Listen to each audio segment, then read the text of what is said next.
Saudações, eu sou o Kevin e hoje vou falar um pouco sobre a função racional. Nas funções racionais, elas são basicamente equações matemáticas que relacionam uma variável com um denominador não é igual a zero. E também elas são muito importantes porque elas são vistas na matemática, física, economia e outras áreas do conhecimento, até na biologia. Vamos lá, na definição de função racional, o que é? As funções racionais elas possuem um numerador e um denominador, que o último não pode ser zero. Tá? No caso, o denominador ele não pode ser zero. Então, dito isso, o denominador e o numerador, eles são basicamente o que na função racional? Eles são dois polinômios. E aí a gente obtém a fórmula geral, que é o f de igual ao p de x sobre o q de x, onde exatamente o q de x ele não pode ser igual a zero. Porque se ele acontece de ser igual a zero, você tem uma divisão por zero. E isso não dá para ser feito na matemática, não dá como dividir algo por zero. E mesmo se acontecer isso, o resultado dessa conta não é muito útil para a gente que quer montar um gráfico, quer mesmo calcular alguma coisa referente à função racional, tá bom? Agora vamos falar aqui do resumo rápido aqui sobre os polinômios, que é basicamente o quê? Um polinômio é uma expressão algébrica que consiste em variável, coeficiente, expoente e pode ter vários termos, cada um dos quais pode ser adicionado ou subtraído. E aqui embaixo a gente tem a forma, vamos dizer assim, a forma geral, como pode ser um polinômio. E aqui embaixo o que a gente pode ver? Que tanto como o an menos 1, o a1, eles são coeficientes constantes. O a0 também, o x ele é a variável. E também tem o n, que ele vai ser o grau do polinômio, que é o expoente mais alto da variável. Ou seja, dependendo do valor desse expoente aqui, a gente sabe o grau do polinômio. E aqui a gente tem alguns exemplos, três rapidamente. Esse primeiro aqui é o polinômio quadrático, tem um ax ao quadrado mais bxc. A gente tem também o polinômio linear, e aqui a gente pode ver uma variável com duas constantes, que é o f de que é igual a m vezes x mais b, e tem um polinômio constante, em que a gente só vai ter uma constante, em que o f de x ele é igual a c e o c ele é uma. Aqui a gente tem algumas características das funções racionais, que no caso temos as assíntotas horizontais, verticais e os polos de zero. Nesse caso, as assíntotas verticais e horizontais elas fazem parte das assíntotas. O que a gente pode classificar como uma assíntota? Uma assíntota ela é uma função racional que pode ter, a função racional ela pode ter assíntota tanto vertical quanto horizontal, como está aí, dependendo do grau do polinômio do p e do q de x.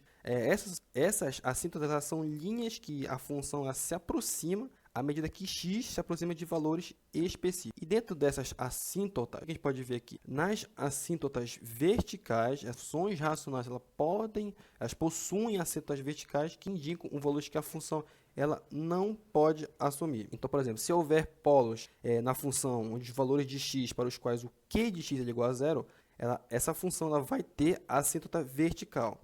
Nessa região, a função ela se aproxima infinitamente, mas ela não cruza o eixo x. Porém, por exemplo, se houver zeros no numerador que cancelem os polos, a função ela pode tocar o eixo nessas regiões. Agora, nas assíntotas horizontais. As assíntotas horizontais ela ocorre quando o grau do polinômio no denominador é o mesmo que o grau do polinômio no numerador. Nessa situação, a função ela se aproxima de um valor constante à medida que se aproxima do mais ou menos infinito. Essa função ela pode tocar ou cruzar o eixo, isso dependendo de termos constantes nos polinômios. Agora, nos zeros e polos, ou polos e zeros, é uma função racional. Ela pode ter pontos no domínio em que a função torna-se infinita e zeros, pontos no domínio em que a função ela é igual a zero. Os zeros da função, eles são valores, reiterando aqui na definição dos polos e zeros, os zeros da função eles são valores de x para os quais o p de x ele é igual a zero, e os polos são os valores de x para quais q de x for igual a zero. Os zeros correspondem ao cruzamento da função com um eixo x e polos estão associados às assíntotas verticais. Agora, por que os polos estão relacionados com as assíntotas verticais? Devido à natureza da função racional e o comportamento do denominador da função. Como, por exemplo, vamos considerar a função racional f de x igual a p de x igual a qx, dividido com q de x, que é a fórmula geral. Vamos dizer assim, que o p e o q de x eles são polinômios. Os polos ocorrem quando o q de x é igual a zero, ou seja, são valores de x para os quais os denominadores se anulam. Quando o q de x é igual a zero, a função ela se torna indefinida, porque a divisão por zero ela não é permitida. Nesse caso, a presença dos polos ela pode implicar que a função racional tem pontos onde se torna infinitamente grande ou não está definida. E nesses pontos de indefinição estão associados descontinuidades verticais no gráfico da função. E nesse caso também, vale ressaltar que as assíntotas verticais, por sua vez, elas são linhas verticais, porque a função ela se aproxima à medida que x se aproxima dos polos. Isso ocorre porque, à medida que o x ele se aproxima de um valor para o qual o q de x é igual a zero, a função ela se torna indefinidamente e tende ao infinito ou menos infinito. Ou seja, ela não vai tocar tanto no eixo x quanto no eixo y. Vai ficar ali tangente, vamos dizer assim. Ela está definida, tá. Então, as assíntotas verticais elas indicam o comportamento da função quando o x se aproxima desses valores críticos. Em resumo, esses polos estão associados às assíntotas verticais porque os polos são os valores de x para os quais os denominadores se anulam, resultando em indefinição da função. Agora vamos falar sobre a função racional par. O que é? Uma função racional par, ela é par se somente se o f de menos x ele for igual a f de x para todo x no domínio de f de x. Resumidamente, essa função ela é simétrica em relação ao eixo y. E geometricamente, isso pode significar que a curva da função é simétrica em relação ao eixo y. Ou seja, se você refletir a curva em relação ao eixo y, a curva resultante é idêntica à original. E aqui a gente tem embaixo um exemplo de uma função racional par. E sobre essa parte de ser geometricamente, essa parte geométrica, ela também pode ser replicada nessa função aqui, que é a função racional ímpar, que é basicamente uma função, ela é ímpar se o f de x ele for menos f de menos x para todos os valores de x no domínio da função. Em termo polinomial, essa função é ímpar se o polinômio for antissimétrico em relação ao eixo y. Agora, por que eu falei que ela se relaciona, a parte geométrica, ela se relacionava com essa função ímpar? Porque a simetria ímpar em relação à origem, ela significa que se você girar o gráfico da função em torno da origem por um ângulo de 180 graus, a curva resultante ela será idêntica à original. Então, como no caso das funções pares, as funções ímpares também não têm pontos de inflexão. Isso ocorre porque a simetria ímpar implica que a concavidade da curva é a mesma em ambos os lados da origem. Então, como resultado, não há mudança de concavidade e a função ímpar não possui pontos de inflexão. E aqui embaixo a gente tem um exemplo de uma função racional ímpar. Agora a gente tem aqui a função de ordem mista. Se uma função não é par e nem ímpar, ela é chamada de função de ordem mista, ou função geral. Isso ocorre porque quando o grau do numerador p de x não é igual ao grau do denominador q de x, e o numerador não é uma unidade maior que o denominador. E aqui embaixo a gente tem um exemplo de uma função racional de ordem mista, que não é tanto nem par e nem ímpar. Vale também ressaltar aqui, vale também lembrar que para as funções racionais de ordem mista, onde o grau do numerador não é necessariamente igual ao grau do denominador, a situação é um pouco mais complexa. Por exemplo, uma função racional de ordem mista ela pode ser simétrica ou antissimétrica em relação ao eixo y, ou pode não exibir nenhuma dessas propriedades. Vamos considerar uma função racional, f de x igual a função geral, a função de f de x geral. F de x é igual a p de x sobre q de x, onde o p e o q de x são polinômios. Se o grau do p de x for igual ao grau do q de x, a função ela pode ser par ou ímpar, dependendo da simetria dos polinômios individuais. Se a ordem mista ela se refere a uma função em que o grau de p de x é diferente do grau de q de x, então a função não é nem par nem ímpar. Nesse caso, a função ela não exibirá uma simetria clara em relação ao eixo y ou à origem. Então, a presença de uma ordem mista não implica automaticamente na presença ou ausência de pontos de inflexão. A existência de pontos de inflexão ela depende da concavidade da função, que por sua vez está relacionada aos coeficientes dos termos de grau ímpar e dos polinômios do p de x e do q de x. Então, para as funções racionais de ordem mista, essa análise da simetria em relação ao eixo y ou à origem, bem como a presença dos pontos de inflexão, ela vai exigir uma análise mais detalhada dos polinômios envolvidos e as características individuais dessa ordem. Aqui já vamos falar também, isso aqui no caso é uma das características que faz parte também da função racional, que é o domínio. O domínio, que é uma função, que é o conjunto da função de todos os valores de entrada ou de x para os quais a função está definida. Em outras palavras, são os valores de x para os quais a função fornece um resultado válido, ou seja, é para o que qual vai ser a saída do teu x. Então, o domínio ele vai ser exatamente a saída do teu x. E aqui a gente tem o domínio, ele vai ser igual ao x. No caso, o exemplo aqui da forma genérica, vamos dizer assim. O domínio ele é igual a x, que pertence a um conjunto de números reais, e o q de x ele é diferente de zero, como eu citei anteriormente. Se ele for igual a zero, vai ocorrer os problemas de tanto ele não poder tocar, ele vai ter o efeito, ele não vai tocar o eixo x. E a gente tem aqui a imagem. Nesse caso, a imagem ele é basicamente a mesma definição, é bem parecido com o domínio. Nesse caso, a imagem de uma função ela vai ser o conjunto de todos os valores de saída, o de y, ou seja, o x ele vai ser o domínio, perdão, ele vai ser o que vai sair de x e a imagem vai ser o que sair de y. E aqui embaixo a gente tem a anotação, uma genérica do que é a imagem, que o y ele pertence a um conjunto de números reais e o y ele vai ser igual à função de x para algum x pertencente ao domínio, ou seja, para pertencente para o... Aqui é um exemplo, a imagem ficou um pouco pequena, mas assim, um exemplo bem simples da função 1 sobre x. Como vocês podem ver, nesse caso aqui em específico, eu posso até ampliar aqui, nesse caso aqui em específico, ele não vai tocar tanto no eixo y quanto no eixo x. Agora vamos passar aqui para a última parte, que é como a gente pode aplicar a regra do ponto médio nas funções racionais. Vou mostrar aqui. Para a gente fazer essa aplicação, a gente tem que seguir esse espaço em específico. Primeiro, a gente escolhe o intervalo, a gente vai determinar um intervalo sobre o qual deseja calcular a integral definida da função, ou seja, não pode ser uma função que não tem intervalo definido, tem que estar definido o intervalo. A gente vai ter a divisão do intervalo, a gente vai ter que dividir o intervalo escolhido em subintervalos menores, e quanto mais subintervalos a gente escolhe, mais preciso vai ser essa aproximação. Mas também vai aumentar o trabalho computacional, ou seja, vai ser mais cálculos a serem feitos. Após isso, a gente pode escolher o ponto médio. Dentro de cada subintervalo, a gente escolhe um ponto médio. Esse ponto médio pode ser do intervalo ou de qualquer ponto entre os limites do subintervalo. E a gente vai para a última parte, que vai ser a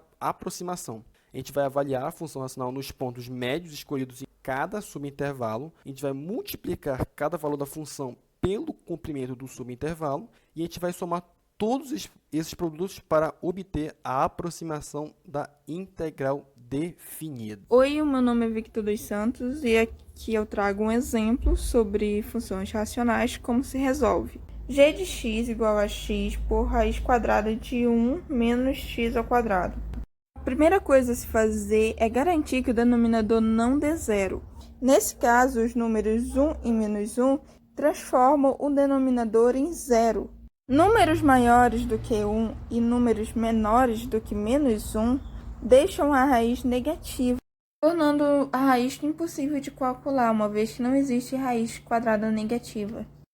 Aqui nós aplicamos um pouco de matemática para descobrir os resultados correspondentes e obtemos que 0 no ponto 0 nós temos a igualdade a 0 e os outros números ficam entre 1 e 0. Aqui no código podemos confirmar que 0 realmente vai dar 0. Projetando aqui no gráfico, podemos ter a confirmação do que foi dito no começo, que essa função não chega a ser maior do que 1 e também não chega a ser menor do que menos 1. Elas sempre tendem a chegar lá, se tornando assim uma função assíntota. Olá, me chamo Luana Lobo. Eu vou explicar aqui a regra do ponto médio, fazendo no gráfico, né? Indicando que o ponto médio a gente pode tirar aqui, né? Um ponto médio entre o x0 e o x1. O ponto aqui, para começar a fazer os retângulos, né? Aí isso fazer do mesmo jeito em todos, né? E fazer os pontos médios nos retângulos x0 até o x4. Aqui x barra 1 até o x barra 4 e fazer, né, direção das alturas aqui de fx1 até f de x4. Aí agora vamos fazer, né,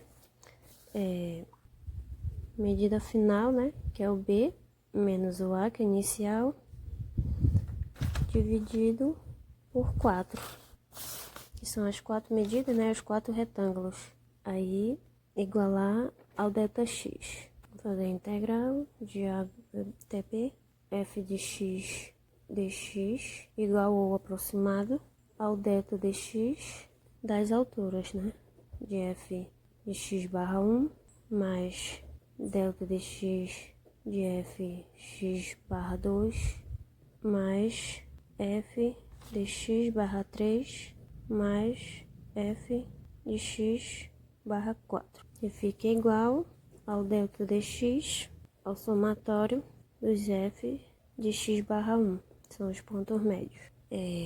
De 4, né? E igual a 1.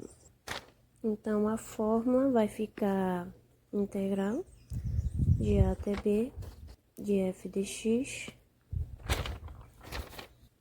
dx, somatório dx, somatório, né? dn e igual a 1 de f de x barra i, né? Que é igual a delta x, f de x1, x barra 1, mais f de x2, mais f de x barra n, que é igual a delta dx, df de x, x1, f de x barra 1, mais delta dx df. Agora é como calcular o delta dx, né? A gente vai pegar o delta dx, delta x, né? Que é igual o b, que é o final, né? Menos o a, que é o inicial, né? Aí vai dividir por o n, que é o número de retângulos. Número de retângulos. Bem, meu nome é Kelso, sou da turma de Ciência da Computação de 2022 e a função que eu vou resolver vai ser essa daqui, função racional. A gente pode ver o gráfico dela aqui no GeoGebra, é esse gráfico bem aqui. Bem, para a gente resolver a integral dessa função, a gente tem que primeiro fazer o seguinte: a gente tem que pegar essa função e simplificar ela um pouco mais.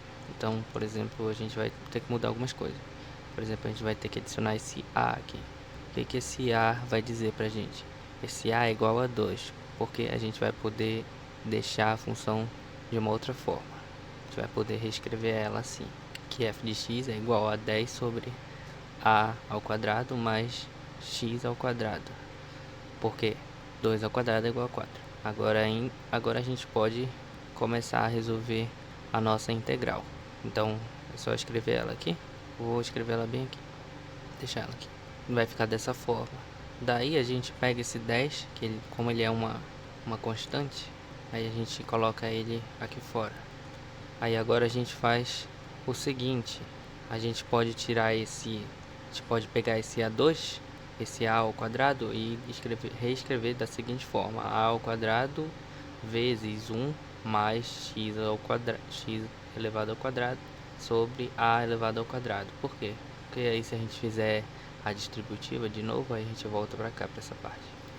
Feito isso, aí a gente pode pegar esse 1 sobre a ao quadrado e passar para cá para fora, porque também é uma constante. Então vai ficar dessa forma aqui. Fica dessa forma, aí aqui embaixo fica assim.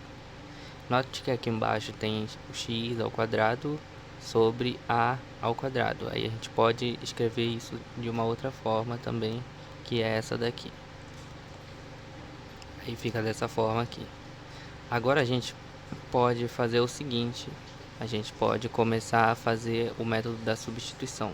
O método da substituição dessa forma aqui, ó. Te diz que o u é igual a esse x sobre a.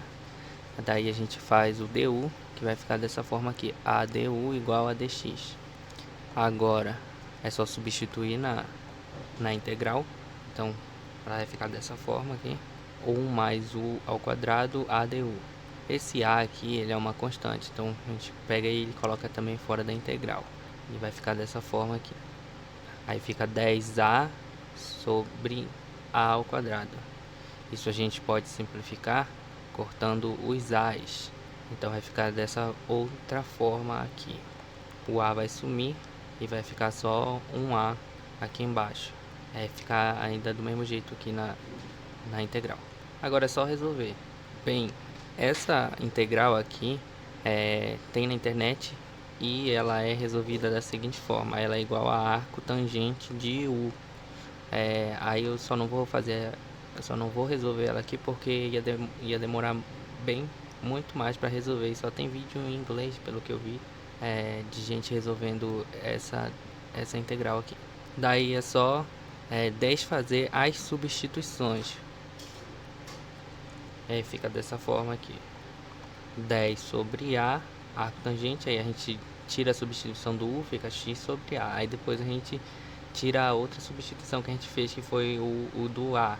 Aí o A é 2 e aqui também. Aí fica dessa forma aqui. 10 sobre 2 é igual a 5, então a gente pode simplificar para que fique dessa forma aqui. Só pegar aqui. Eu não estou escrevendo porque eu não tenho caneta para escrever isso daqui. Bem, agora a gente vai, já que a gente tem o resultado, a gente vai integrar isso daqui.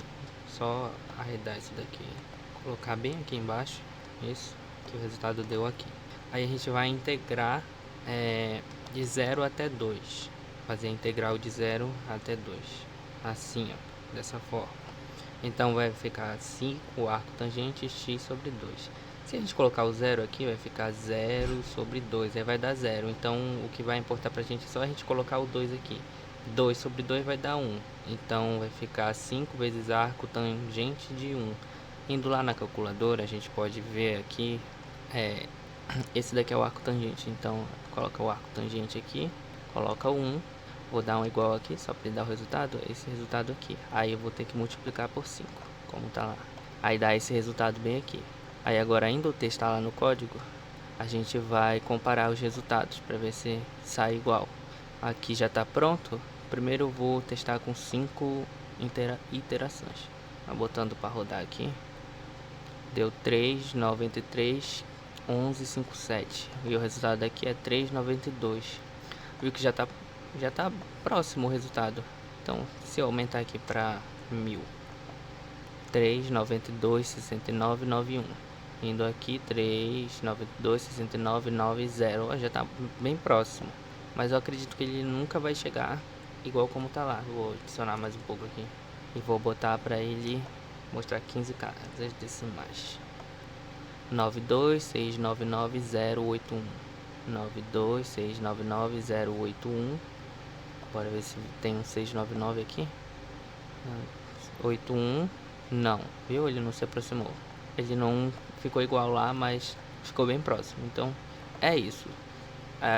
Mais um a mais aqui. Se a gente fizer o seguinte, se a gente pegar esse valor aqui e integrar de 0 até esse valor, então eu vou colocar aqui que o b é igual a esse valor aqui, e eu integrar, note que os primeiros 9 dígitos aqui os mesmos dígitos de π, então fica só como um a mais aqui. Se eu colocar esse número aqui e integrar de 0, integrar nessa integral dessa função aqui de 0 até 1.453085.055, ele vai bater as primeiras 9 casas aqui com o π. Está vivo. De 0 até 1. Eu vou colocar em todos aqui. 0 até 1, 0, 1, 0, 1, 0, 1. Daí eu vou colocar aqui 1 menos 0 e vou fazer as mesmas coisas. Aqui é o mais, só que vai ficar menos 3 sobre 1, que é 3. Aí aqui vai ficar, tem o mais daqui e esse menos, só que vai, não, quer dizer, tem um menos aqui, com menos vai ficar mais 3. Aí aqui, opa, esbarramos numa coisa, um 0 aqui. Isso daqui é uma indeterminação. Então, para essa parte aqui não vai ter resolução. Só que aí a gente, quando vai para cá, para o código, pelo método da regra do ponto médio aqui, ele integra e ele dá um número expressivamente grande aqui pra gente. E se a gente for aqui no gráfico, a gente vai olhando aqui e vê que subindo ele, praticamente ele nunca vai tocar no 0. Ele nunca vai tocar no 0. No caso aqui, ó, nunca vai tocar nesse eixo Y aqui. Mas como a gente está fazendo pela regra do ponto médio, então o primeiro ponto ele não vai ser 0. Então, olá, meu nome é Larissa e agora eu vou resolver uma integral, tentar achar o valor real dessa integral para depois comparar com a aproximação que der pela regra do ponto médio. Então a integral que eu vou resolver é essa, de 1 até 2 de seno de raiz de x sobre raiz de x dx. Eu vou usar o método da substituição, então raiz de x eu vou chamar de u, então u igual a raiz de x, que raiz de x é a mesma coisa do que 1 elevado a meio. Derivando fica du, aplicando a regra do Thomson, 1 sobre 2, e subtraindo o expoente, meio menos 1 menos meio. Agora eu vou só inverter, colocar isso aqui para o denominador, então fica du é igual a 1 sobre 2 vezes 1, aí vai para o denominador, troca o sinal do expoente, então fica x elevado a meio positivo, que é a mesma coisa do que raiz de x. Aqui eu derivei então dx e dx. Então, agora eu vou colocar esse 2 multiplicando du. Multiplico dos dois lados por 2. Aí, uma vez dx fica dx sobre raiz de x. Então, agora dá para substituir. Na fórmula, a gente tem seno de raiz de x. Só que raiz de x a gente chamou de u. Então, fica seno de u. E dx sobre raiz de x a gente falou que é 2 vezes du. Então, fica 2 vezes du. 2 é constante, passa para fora da integral. Aí fica a integral de seno de u du. A integral de seno de u a gente conhece, é menos cosseno de u. U é raiz de x, então raiz de x. Intervalo de 1 a 2.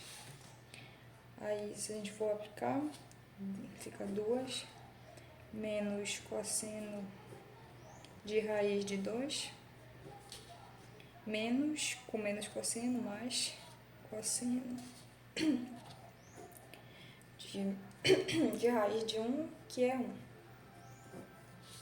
Se a gente for resolver isso, a gente vai encontrar um valor aproximadamente 0,6871722.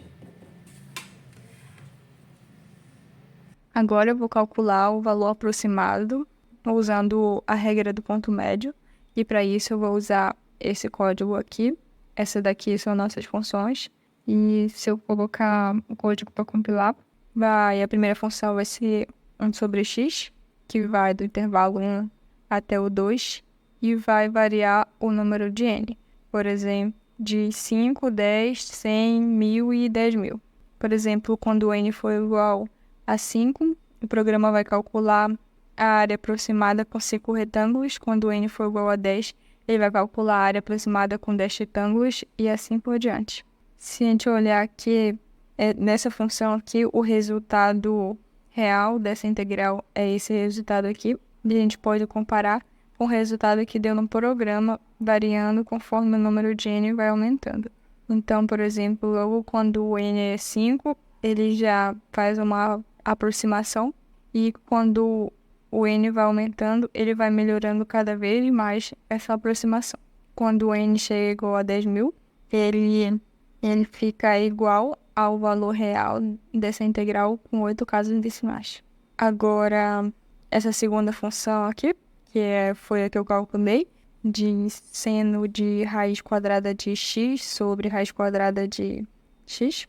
Esse daqui é o resultado que eu tinha chegado, e esse daqui é o resultado do programa, conforme os valores de n, e a gente pode ver ele se aproximando cada vez mais conforme o número de n vai aumentando, e quando o n chega a 1000, ele dá o mesmo valor, com 8 casas decimais, do resultado real, e quando dá 10.000, o mesmo. Então, agora, essa última função aqui, que é x dividido por raiz de 1 menos x ao quadrado, no intervalo de 1 até 1, de 0 até 1, vai ser esse daqui, essa função, e o resultado dela vai ser 1. Esses são os valores no programa, e percebam que vai melhorando o resultado conforme o tamanho de n, e quando chega em 1000 retângulos, esse é o valor, usando o método do cálculo do ponto médio. Então, essas duas funções aqui, elas se saíram melhor em termos de aproximação do que essa última função. Isso porque o que diz o quão boa vai ser uma aproximação é o número de retângulos, o intervalo também e a própria função. Como podemos ver, aqui essas duas aqui foram melhor.